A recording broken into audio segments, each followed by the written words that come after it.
عزم استحکام کے نام سے ایک فوجی آپریشن کیا جانا تھا، لیکن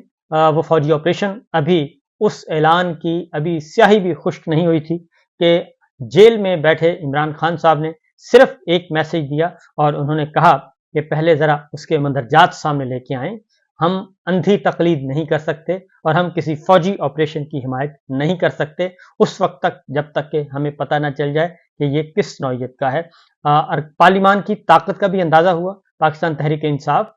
جو اپنی ایوان کی طاقت کو سمجھ نہیں پا رہے تھے، وہاں پہ بھی احتجاج ہوا اور اس احتجاج کی آواز ہر جگہ پہنچی اور پھر چائنا کے کندھوں پر رکھ کر بندوق چلانے کی کوشش کی گئی، وہ بھی کامیاب نہیں ہوئی۔ اور ساتھ ساتھ مولانا فضل الرحمان صاحب، عوامی نیشنل پارٹی، محمود خان اٹک صاحب، تمام کی تمام جماعت اسلامی، تمام جماعتیں جن کا تعلق ہے پاکستان کے عوام کے ساتھ، خیبر پختونخوا میں، بلوچستان میں، وہ سب کی سب جماعتیں متفق اور متحد ہو گئیں تمام اختلافات بھلا کر، اور انہوں نے کہا کہ ہم کسی پرائی جنگ میں شریک نہیں ہوں گے اور ہم کسی بھی صورت میں دوبارہ سے پاکستان کی سرزمین کو میدان جنگ نہیں بننے دیں گے، کیونکہ یہ ایک پولیٹیکل موٹیویٹڈ ایک ایشو لگ رہا تھا اور پولیٹیسائز ہوا لگ رہا تھا، اس لیے ایک ڈائیورٹ کرنے کی کوشش کی گئی۔ اور جیسے ہی علی امین گنڈاپور نے عمران خان صاحب سے ملاقات کی اور ان کو بتایا تو عمران خان صاحب نے بھی سختی سے جواب دے دیا اور علی امین گنڈاپور کو بھی کہا کہ ہماری جو ایک طے شدہ پالیسی ہے ہم اس سے انحراف نہیں کریں گے، ہم کسٹوڈین ہیں پاکستان کے عوام کے مفادات کے۔ یہ ابھی سلسلہ چل رہا تھا تو اس کے بعد پھر prime minister office, prime minister house سے فی الفور جب انہوں نے دیکھا کہ یہ تو معاملہ ہاتھ سے نکلتا گیا ہے اور یہ سبکی ہو رہی ہے، تو وزیر اعظم آفس کی جانب سے ایک اعلامیہ جاری کیا گیا اور اس اعلامیہ کے مطابق انہوں نے کہا کہ حالیہ اعلان کردہ ویژن کا نام عزم استحکام ہے۔ وہ جو علی امین گنڈاپور نے کہا کہ جناب وہاں پہ تو ایک ویژن کی بات ہو رہی تھی، ایک ایجنڈے کی بات ہو رہی تھی، ایک اکیڈمک ڈسکشن ہو رہی تھی اور اس کا مطلب کچھ اور تھا، لیکن باہر نکل کے آئے تو اس کے انہوں نے کہا کہ آگے پیچھے اس کے کوئی فوجی آپریشن کا لفظ نہیں تھا۔ تو ہوا یہ کہ پہلے بند کمرے میں پرائم منسٹر آفس میں جو ہوا، اس میں جو اجلاس ہوا اپیکس کمیٹی کا، اس میں پہلے تو عزم استحکام جو پہلا پریس ریلیز اعلامیہ جاری کیا اس میں عزم استحکام ہی تھا، لیکن اس میں آپریشن کا نام نہیں تھا۔ بعد میں جو 4 ٹکر بنا کے بھیجے گئے اس کو پھر ڈائیورٹ کرنے کی کوشش کی گئی کہ وہ فوجی آپریشن ہے، تو اس کے بعد پھر علی امین گنڈاپور صاحب نے بھی بتا دیا۔ تو اب جو پرائم منسٹر ہاؤس سے اعلامیہ جاری ہوا، بلکہ بیان جاری ہوا، اعلامیہ کے بعد ایک اور اعلامیہ جاری ہوا، انہوں نے کہا جی حالیہ اعلان کردہ ویژن کا نام عزم استحکام رکھا گیا ہے، اس کا موازنہ گزشتہ مسلح آپریشن جیسے ضرب عزم، راہ نجات، رد الفساد سے کیا جا رہا ہے۔ یہ گزشتہ مسلح آپریشن میں نو گو ایریاز میں ریاست کے رٹس چیلنج کرنے والے دہشت گردوں کو جہنم واصل کیا گیا، اور پھر اعلامیہ میں کہا گیا کہ ان کارروائیوں کے لیے مقامی آبادی کی بڑے پیمانے پر نقل مکانی کی ضرورت تھی۔ اس وقت ملک میں ایسی کوئی نو گو ایریاز نہیں ہے اور دہشت گردوں کی پاکستان میں منظم کارروائیاں کرنے کی صلاحیت پر شکست دی جا چکی ہے۔ اب واپس آ گئے اسی بات پہ آ گئے،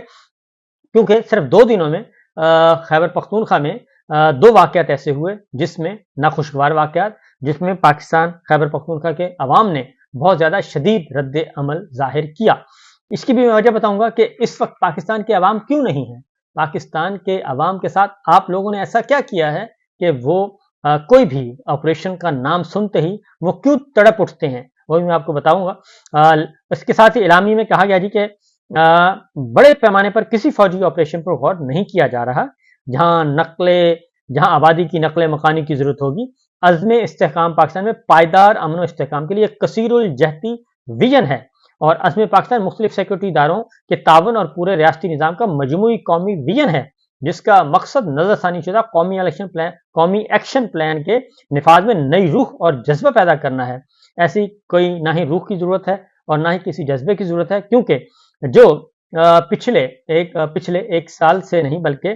خاص طور پہ 1 سال اور مجموعی طور پر 27 ماہ سے جو کچھ اس ملک میں ہوا ہے، ہم نے کسی کو بھی، آپ ذرا سوچئے گا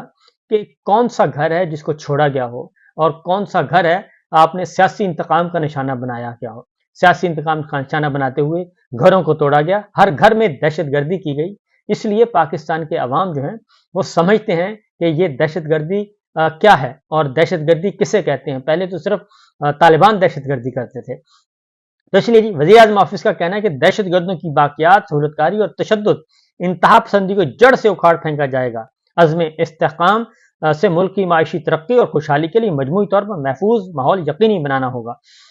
لیکن سوال یہ پیدا ہوتا ہے جناب کہ جو پچھلے 27 ماہ سے اور خاص طور پہ 9 مئی کے بعد جو کچھ ملک کے طول و عرض میں کیا گیا، جو کھیل کھیلا گیا اور جو پاکستان کے عوام کے ساتھ کیا گیا، کیا اس کے بعد پاکستان کے عوام کسی ایسے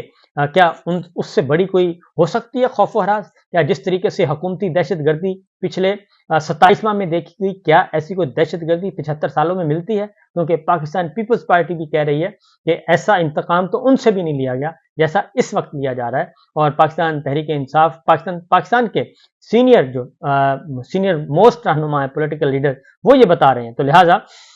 سچویشن جو ہے وہ ہرگز وہ نہیں جو کہ بتائی جا رہی ہے. اب ذرا میں آپ کو بتاتا ہوں جی کہ عمران خان صاحب نے اس پہ کیا کہا ہے. عمران خان صاحب نے بھی ایک خط لکھا ہے اور اس خط میں واضح طور پر یہ بتا دیا گیا ہے کہ جناب ان کا پوائنٹ آف ویو کیا ہے، وہ بھی ذرا سن لیجئے گا. پاکستان سے دہشت گردی کا خاتمہ اور امن و امان کا قیام ہمیشہ سے تحریک انصاف کی پالیسی رہی ہے. پاکستان تحریک انصاف کی حکومت کے دوران دہشت گردی میں بڑی کمی آئی. ہم نے غیر پختونخوا میں پولیس اور خیبر پختونخوا میں پولیس اور سی ٹی ڈی کے اداروں کو مضبوط کیا، اور جس کے نتیجے میں خیبر پختونخوا اور اس کے بعد پورے ملک میں دہشت گردی میں واضح کمی آئی. ہم نے اس خطے میں امن قائم کرنے کی خاطر افغانستان میں پاکستان مخالف اشرف غنی حکومت کے ساتھ بات چیت کی اور ان کو پاکستان آنے کی دعوت دی اور قیام امن کے لیے خود بھی افغانستان کا دورہ کیا. امریکہ کے انخلا کے بعد افغانستان میں سول وار کا شدید خدشہ تھا، جسے نہایت حکمت سے ٹیکٹفلی ہینڈل کیا. افغانستان میں نئی حکومت قائم ہونے کے بعد اس حکومت کے ساتھ تعلقات قائم کرنے میں اس وقت کے D G I S I general Faiz Hameed کا کلیدی کردار تھا، اور خطے کے حالات کو مد نظر رکھتے ہوئے میری حکومت کی جانب سے فیصلہ کیا گیا کہ ڈی جی آئی ایس آئی کو تبدیل نہ کیا جائے، اور یہی ہدایت جنرل باجوہ کو دی گئی، جس پر وزیر اعظم کو بتایا گیا کہ انہیں تبدیل نہیں کیا جائے گا، مگر اس کے باوجود انہیں تبدیل کر دیا گیا، جس کی وجوہات بعد میں سامنے آئیں، جو کہ واضح طور پر جنرل باجوہ اور نواز شریف کے مابین جنرل باجوہ کی مدت ملازمت میں توسیع ایکسٹینشن کو لے کر کی جانے والی ڈیل تھی. بعد کے واقعات نے یہ ثابت کیا کہ جنرل باجوہ نے محض اپنے ذاتی فائدے کے لیے ملک کا بے حد نقصان کیا. اور عمران خان صاحب نے کہا کہ آئی ایس آئی جس نے ملک کو دہشت گردی سے بچانا تھا، اسے دہشت گردی کے انسداد سے ہٹا کر تحریک انصاف کو کچلنے پر لگا دیا گیا. اسی طرح پی ڈی ایم حکومت کے وزیر خارجہ نے پوری دنیا کا چکر لگا دیا لیکن افغانستان نہیں گیا، کیونکہ ان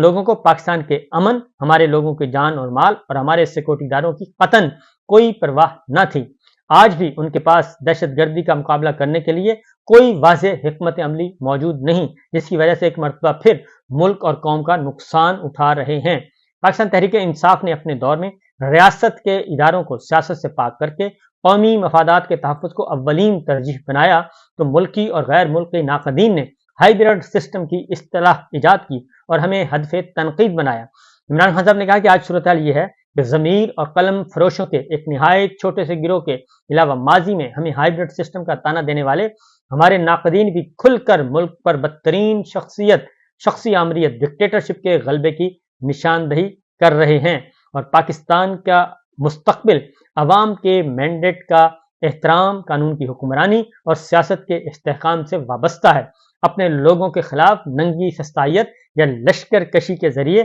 دہشت گردی کا تدارک ممکن ہے، اور نہ ہی پاکستان کو استحکام نصیب ہونا ممکن ہے.